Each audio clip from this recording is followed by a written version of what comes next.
Good evening, welcome back. As you know, we are right now studying comparative politics, comparative government and politics. और जो आज का जो हमारा टॉपिक है that is the differences between comparative government and comparative politics. Comparative government versus comparative politics.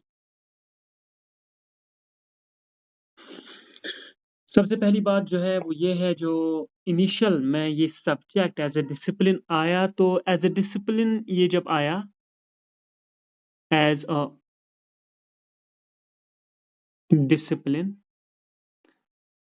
तो as a discipline ये सबसे पहले इसका ओरिजिन अगर हम देखेंगे तो दैट वाज कंपैरेटिव गवर्नमेंट और जब ये कंपैरेटिव गवर्नमेंट थी it was limited to one continent few countries limited to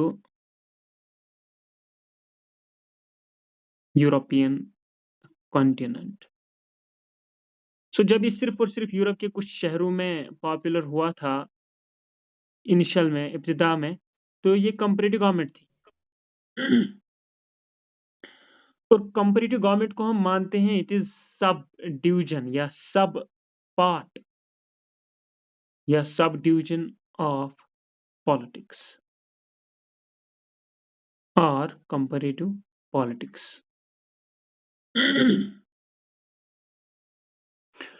और जब हम ये देखते हैं कि कंपैरेटिव गवर्नमेंट बिगिनिंग में ये थी लिमिटेड कुछ यूरोपियन कंट्रीज में यूरोपियन कॉन्टिनेंट की उसके बाद जब ये पूरी तरह से बाकी वर्ल्ड में फैली मतलब यूरोपियन कंट्री से ये वेस्ट में फैली और वेस्ट से ये थर्ड वर्ल्ड कंट्रीज में फैली तो धीरे धीरे ये सिर्फ गवर्नमेंट नहीं रही इसमें गवर्नमेंट के बगैर जो नॉन गवर्नमेंटल एरियाज आते हैं जो गवर्नमेंट के बगैर बाकी इंस्टीट्यूट्स आते हैं कंसर्न्स आते हैं politics social structure economic structure या बाकी जो भी एरियाज आते हैं एक्सेप्ट गवर्नमेंट के बगैर बाकी सारे एरियाज जिसमें गवर्नमेंट भी हो और बाकी सारे एरियाज भी हो वो आता है कंपैरेटिव पॉलिटिक्स में तो वहाँ पॉलिटिक्स की बात करते हो ए टू जेड जो भी एरियाज आते हैं लेकिन इन पर्टिकुलर गवर्नमेंट में सिर्फ और सिर्फ आप बात करते हो गवर्नमेंट की अब एज ए डिसिप्लिन जब ये एमर्ज हुआ एज कंपैरेटिव गवर्नमेंट तो ये लिमिटेड थी ओनली यूरोपियन नेशंस में धीरे धीरे जब ये पूरी दुनिया में फैली तो इसने जो रूप इसने अख्तियार किया दैट वाज कंपैरेटिव और that is comparative politics right then जो हमने डिफरेंस देखनी है कंपैरेटिव गवर्नमेंट और कंपैरेटिव पॉलिटिक्स के बीच लेट्स कम ऑन दैट सबसे पहली बात जो है जब हम बात करते हैं कंपैरेटिव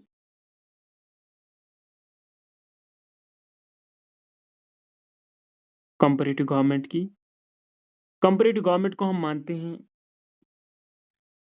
ये नैरो टर्म है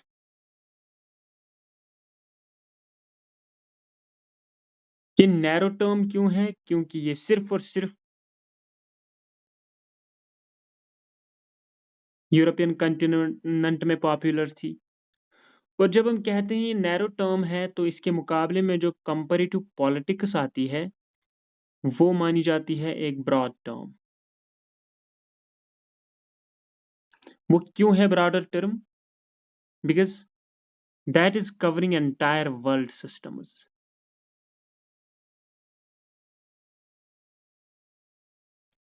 सो कंपैरेटिव गवर्नमेंट इसलिए नैरो टर्म है क्योंकि वहां पर सिर्फ यूरोपियन नेशंस की बात करते थे या आज भी हम कहेंगे तो सिर्फ गवर्नमेंट्स को स्टडी करना है तो जब आप सिर्फ गवर्नमेंट्स को कंपैरिजन करते हो वर्ल्ड के 193 कंट्रीज के गवर्नमेंट्स को जब आप स्टडी करते हो तो वो कंपैरेटिव स्टडी आप करते हो लेकिन किस एरिया का किस चीज का किस इशू का ओनली गवर्नमेंट का दैट इज वाई ये नैरो टर्म है यहाँ सिर्फ और सिर्फ आप गवर्नमेंट को स्टडी करते हो या it was limited initially only to European countries लेकिन जो कंपैरेटिव पॉलिटिक्स है इसको हम मानते हैं ये ब्रॉडर टर्म है ये पूरी दुनिया को कवर करती है और यहाँ सिर्फ आप गवर्नमेंट को ही नहीं आप यहाँ कल्चरल वे से भी देखते हो इकोनॉमिक वे से देखते हो स्ट्रैटेजिक वे से देखते हो पॉलिटिकल वे से देखते हो यहाँ पावर स्ट्रक्चर भी देखते हो पब्लिक प्राइवेट रिलेशनशिप भी देखते हो पब्लिक ग्रीवेंसेस की बात करते हो पॉलिटिकल पार्टीज की बात करते हो तो गवर्नमेंट के बगैर गवर्नमेंट के साथ साथ बाकी एरियाज को भी आप यहाँ पर कवर करते हो। That is why comparative politics जो है ये ब्रॉडर टर्म है,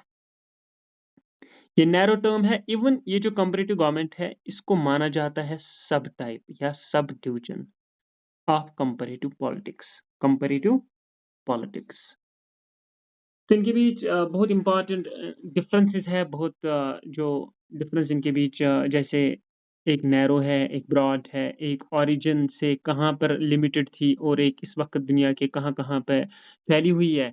और इसमें ये भी आता है कुछ डायनेमिक स्टडी और स्टैटिक स्टडी, और इसके साथ साथ डेवलपमेंट ऑफ न्यू कॉन्सेप्ट्स भी इसमें आता है, ट्रेडिशनल एंड मॉडर्न अप्रोचेस की भी बात, या value neutral and value based की भी यहाँ पे बात होती है। सो राइट देन, अभी ये पहला पॉइंट है, जो कंपैरेटिव गवर्नमेंट है ये नैरो टर्म है, और जो कंपैरेटिव पॉलिटिक्स है ये ब्रॉडर टर्म है।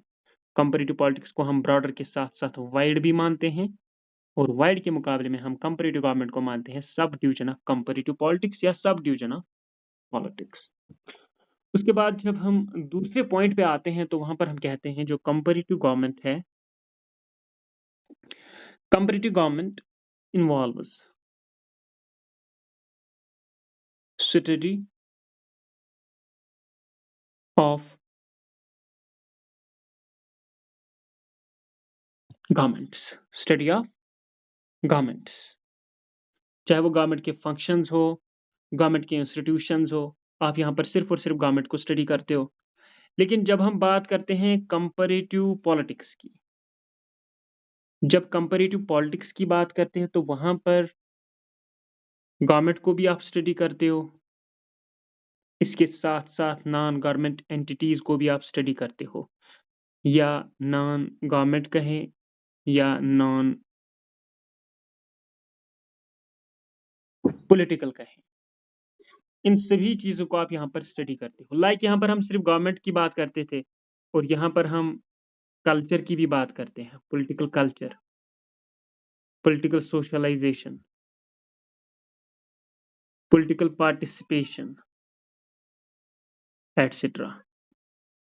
तो जब हम बात करते हैं कंपैरेटिव गवर्नमेंट की, वहां सिर्फ गवर्नमेंट्स को स्टडी किया जाता था, और कंपैरेटिव पॉलिटिक्स में गवर्नमेंट के बगैर बाकी एरियाज को भी हम स्टडी करते हैं, कवर करते हैं, लिहाजा ये ब्रॉडर है, और ये कंपैरेटिव गवर्नमेंट जो है ये एक नैरोवर स्टडी है, नैरोवर टर्म है।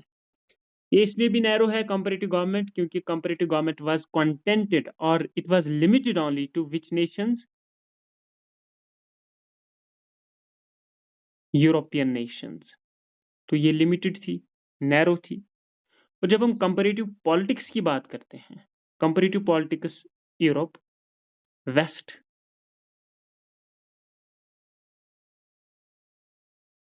Afro Asian nations, in general हम कहेंगे थ्रू आउट द वर्ल्ड, जो पॉपुलर है वो सिर्फ और सिर्फ कंपैरेटिव पॉलिटिक्स है।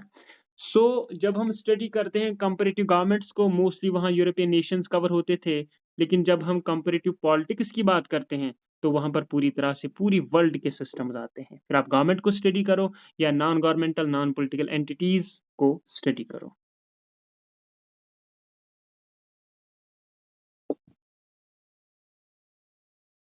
उसके बाद जब हम सीधे फिर से जाते हैं कंपैरेटिव गवर्नमेंट पे, तो कंपैरेटिव गवर्नमेंट में हम देखते हैं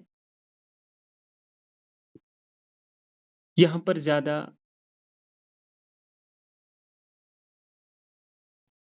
रेगुलरिटीज की बात नहीं होती थी, यहाँ पर ज्यादा डिफरेंसेस प्लस सिमिलरिटीज की बात नहीं होती थी। रेगुलरिटीज दो तरह की सिस्टम में होती है, political process, political activity, political behaviour. Differences कौन कौन सी है इन सिस्टम्स के बीच, सिमिलरिटीज कौन कौन सी है इन सिस्टम्स के बीच, ये बहुत कम देखा जाता था जब कंपैरेटिव गवर्नमेंट्स की बात होती थी। लेकिन यही चीजें, चाहे वो रेगुलरिटीज हो, डिफरेंसेस हो या सिमिलरिटीज हो, ये आप हमेशा देखते हो कंपैरेटिव पॉलिटिक्स में।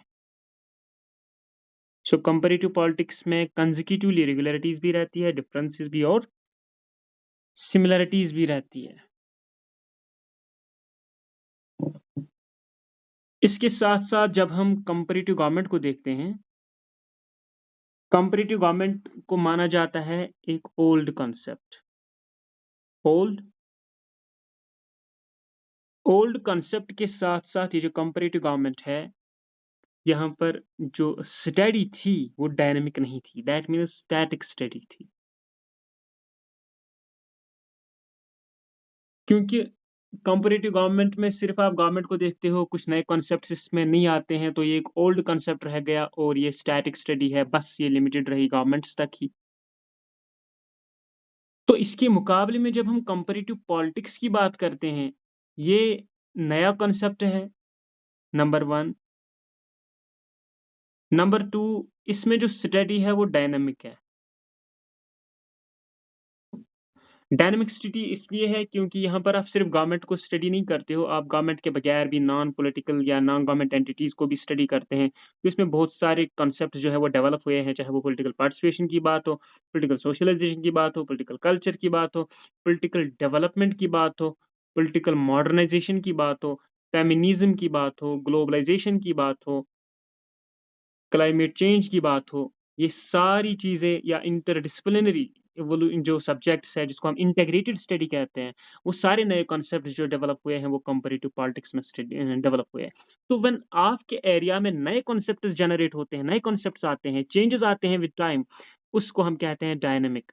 लेकिन वो चीज़ें जहाँ पर कोई तब्दीली नहीं आती है, वो स्टैटिक स्टडी होती है। तो कंपैरेटिव गवर्नमेंट ओल्ड कांसेप्ट है और इसमें कुछ नए डेवलपमेंट्स नहीं हो रहे हैं, तो that is a static study. लेकिन जब हम कंपैरेटिव पॉलिटिक्स की बात करते हैं, इसमें नए कॉन्सेप्ट्स डेवलप हो रहे हैं, इसलिए हम इसको कहते हैं विद सर्कमस्टेंसेस यहाँ तब्दीली आती है, so it is a dynamic study. It is a dynamic study. उसके बाद फिर से जब हम देखते हैं कंपैरेटिव गवर्नमेंट को, तो कंपैरेटिव गवर्नमेंट को हम कहते हैं ये नॉर्मेटिव स्टडी थी।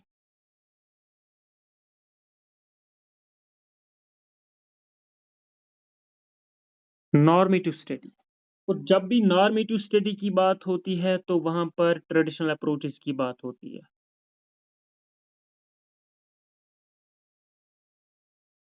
देखो कंपैरेटिव गवर्नमेंट में normative study that is traditional approaches का ज़्यादा पर यहाँ पर यूज़ होने लगा हुआ था। और जब आप नॉर्मेटिव स्टडी और ट्रेडिशनल अप्रोच इस्तेमाल करते हैं तो आपकी जो स्टडी है वो मोस्टली क्या होती है? Far away from reality, what ought to be, what ought to be. तो अगर हम कंपैरेटिव गवर्नमेंट को कहते हैं नॉर्मेटिव स्टडी, नॉर्मेटिव के अपोजिट में आती है एम्पिरिकल, और एम्पिरिकल स्टडी हमेशा होती है साइंटिफिक स्टडी। तो कंपैरेटिव पॉलिटिक्स जो है as compared to comparative government, वो एम्पिरिकल स्टडी है, सिस्टमैटिक स्टडी है, साइंटिफिक स्टडी है, या एनालिटिकल स्टडी है। तो जब हम बात करते हैं कंपैरेटिव गवर्नमेंट की, नॉर्मेटिव स्टडी होती है, वो ट्रेडिशनल अप्रोचेस का वहाँ पर इस्तेमाल होता है, believe in what ought to be. लेकिन कंपैरेटिव पॉलिटिक्स में आप एम्पिरिकल स्टडी करते हो, सिस्टमैटिक स्टडी करते हो, साइंटिफिक स्टडी करते हो, एनालिटिकल स्टडी करते हो, और ये सारा पॉसिबल है जब आप क्या करते हो, जब आप इंस्टेंस लेते हैं, मदद लेते हैं, हेल्प लेते हैं मॉडर्न अप्रोचेस से। तो यहाँ पर ये स्टडी तब पॉसिबल है जब आप इस्तेमाल करते हो इन अप्रोचेस में क्या? Techniques of data collection. तो वो टेक्निक्स ऑफ डेटा कलेक्शन किसमें आती है? रिसर्च मेथोडोलॉजी में। Research methodology. तो अगर ये नॉर्मेटिव स्टडी थी, ये साइंटिफिक स्टडी है। यहाँ पर अगर ट्रेडिशनल अप्रोचेस यूज़ हुए, यहाँ पर मॉडर्न अप्रोचेस यूज़ हुए। तो यहाँ पर हम कहेंगे comparative government was value based. यहाँ पर जो इस्तेमाल होता था नॉर्मेटिव स्टडी या ट्रेडिशनल अप्रोचेस, वो हमेशा हुआ करते थे वैल्यू बेस्ड। लेकिन कंपैरेटिव पॉलिटिक्स में जब आप मॉडर्न अप्रोच इस्तेमाल करते हो, सिर्फ वही ऑथेंटिक फैक्ट्स लिखते हो जो आप अचीव करते हो रिसर्च मेथोडोलॉजी से, तो यहाँ पर आप लिखोगे वैल्यूलेस स्टडी या वैल्यू न्यूट्रल स्टडी। ये सब तभी पॉसिबल है, ये वैल्यूलेस और वैल्यू न्यूट्रल स्टडी, जब आप प्रॉपर रिसर्च मेथोडोलॉजी इस्तेमाल करते हो डेटा कलेक्शन के लिए, और जब आप इस्तेमाल करते हैं स्टडी के लिए, इन्वेस्टिगेशन के लिए मॉडर्न अप्रोचेस।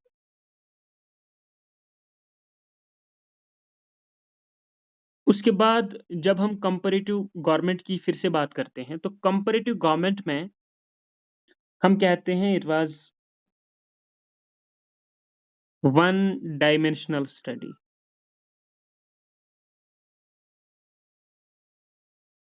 डायमेंशनल स्टडी को हम मोनोग्राफिक स्टडी भी कहते हैं, मोनोग्राफिक बेसिस भी कहते हैं।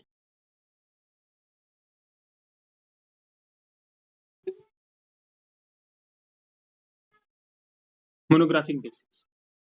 तो जब हम कंपैरेटिव गवर्नमेंट की बात करते हैं, यहाँ आप एक ही डायमेंशन से स्टडी करते हो, तो आपके पास बहुत सारा एरिया है, लेकिन आप एक ही एरिया को लेते हो and that very area was government. तो वन डायमेंशनल स्टडी क्योंकि आप सिर्फ़ गवर्नमेंट को लेते हैं, तो जब आपके पास बहुत सारे एरिया होगा, लेकिन आप एक ही एरिया पे उस सारे एरियाज़ में, उन सारे सिनेरियोज़ में, उन सारे फ़ील्ड्स में आप एक ही फ़ील्ड को चुनते हो, वो मोनोग्राफिक बेसिस होती है आपकी स्टडी की। सो मोनोग्राफिक बेसिस है आपकी स्टडी कंपैरेटिव गवर्नमेंट में, क्योंकि यहाँ पर आप एक ही एरिया को लेते हैं, that is comparison of the governments through out the world, तो ये आपकी वन डायमेंशनल स्टडी है।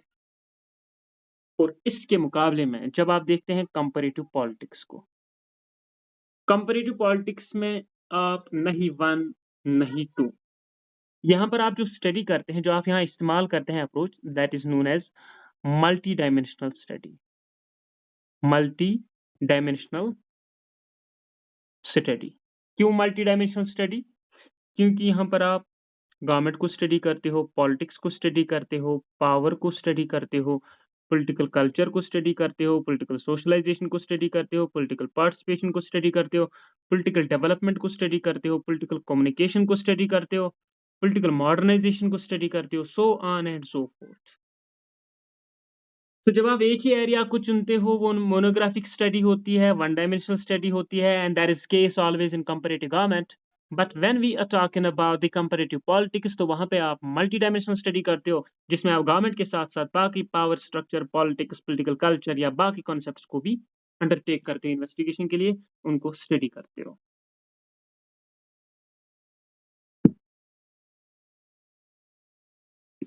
उसके बाद जब हम फिर से कंपैरेटिव गवर्नमेंट को देखते हैं, तो वहाँ पर कंपैरेटिव गवर्नमेंट में हम कहते हैं, यहाँ थ्योरी तो बिल्ड होती है,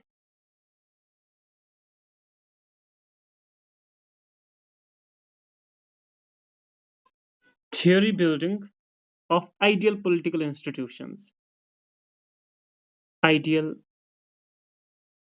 political institutions। सीधी सी बात है, जब आप कंपैरेटिव गवर्नमेंट में इस्तेमाल करते हैं ट्रेडिशनल अप्रोच, नॉर्मेटिव स्टडी, तो यहाँ पर आप फार अवे फ्रॉम होते हैं रियलिटी से, व्हाट ऑट टू बी में आप बिलीव करते हैं। तो जब आप यहाँ पर एक थियरी बिल्ड करते हो, उसमें आप अपनी वैल्यूज़ भी ऐड करते हो, क्योंकि ट्रेडिशनल और नॉर्मेटिव स्टडी हमेशा होती है वैल्यू बेस्ड। तो यहाँ पर आप अपनी वैल्यूज़ भी इस्तेमाल ऐड करते हो। तो कंपैरेटिव गवर्नमेंट की जो थ्योरी बनती है ना स्टडीज़ में, वो आइडियल होती है। वो ज़्यादा रियलिटी पे दारोमदार नहीं होती है। उसका रियलिटी से उतना ज़्यादा ताल्लुक नहीं होता है। वो रियलिटी से खासी दूर होती है। दैट्स व्हाई थ्योरी बिल्डिंग तो आप यहाँ पे करते हो, but there is always ideal political institutional theory, far away from the reality. As you conducted these very studies in comparative government through the usage of traditional approaches और that was normative study. और यहाँ पर आपने value अपने add किए, because आपने जो approaches इस्तेमाल किए, वो वैल्यू बेस्ड होते हैं। लेकिन इसी कंपैरेटिव गवर्नमेंट के अपोज़िट में आप देखिए कंपैरेटिव पॉलिटिक्स में।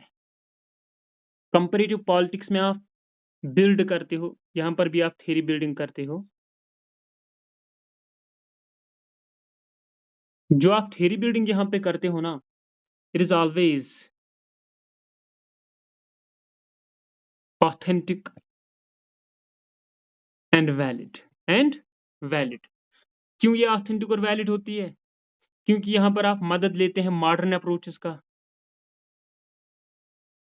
मॉडर्न अप्रोचेस की जो स्टडी होती है उसको हम कहते हैं सिस्टमैटिक स्टडी कहें या साइंटिफिक स्टडी कहें या एनालिटिकल स्टडी कहें।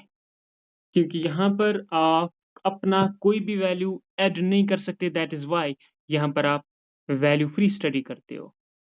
वैल्यू फ्री कहें या वैल्यू न्यूट्रल कहें। तो यहाँ पर जो फैक्ट्स आपको ग्राउंड रियलिटी से मिलते हैं रिसर्च मेथोडोलॉजी इस्तेमाल करके, टेक्निक्स ऑफ डेटा कलेक्शन इस्तेमाल करके, वही डेटा आप फाइंडिंग्स में लिखते हो, कंक्लूजन में लिखते हो, तो आप बिल्ड करते हो यहाँ पे थ्योरी कंपैरेटिव पॉलिटिक्स में। वो थ्योरी होती है valid theory, scientific theory building होती है वो, और वो ऑथेंटिसिटी और रियलिटी पे बेस्ड होती है। उसके बाद जब हम वो लोग देखते हैं जिन्होंने कंपैरेटिव गवर्नमेंट को सपोर्ट किया, इनको हम कहेंगे exponents of the comparative government. Comparative government के एक्सपोनेंट्स कौन रहे हैं? John Marriott. जॉन मैरियट है, अर्थर केथ है, उसके साथ-साथ एवी डाइसे है, उसके साथ-साथ जो पब्लिक एड का फादर माना जाता है, अमेरिका से जो आया, वुडरो विल्सन, जो अमेरिकन प्रेसिडेंट भी रहा है। प्रेसिडेंट के साथ-साथ इसने आइडियलिस्टिक अप्रोच दिया है इंटरनेशनल रिलेशंस में, और लीग ऑफ नेशंस का भी ये एक्सपोनेंट था वुडरो विल्सन। ये भी एक्सपोनेंट रहा है यहाँ कंपैरेटिव गवर्नमेंट का। उसके साथ-साथ रॉबसन, और रॉबसन के बगैर एक और है, दैट इज़ आइवोर जेनिंग्स। तो ये वो लोग हैं जिन्होंने सपोर्ट किया कंपैरेटिव गवर्नमेंट को। अब वो लोग जिन्होंने सपोर्ट किया कंपैरेटिव पॉलिटिक्स को, उसमें उनमें से बहुत सारे लोग आते हैं जिनके नाम आपने कंपैरेटिव पॉलिटिक्स जब से पढ़ी है तब से सुने हैं। तो जैसे उनमें आता है अल्मोंड है, पॉवेल है, डेविड ईस्टन है, सिडनी वर्बा है, सैमुअल हंटिंगटन है, उसके साथ-साथ रॉबर्ट डल है, ल्यूकन पाई है, डेविड एफ्टर है, एटसेट्रा।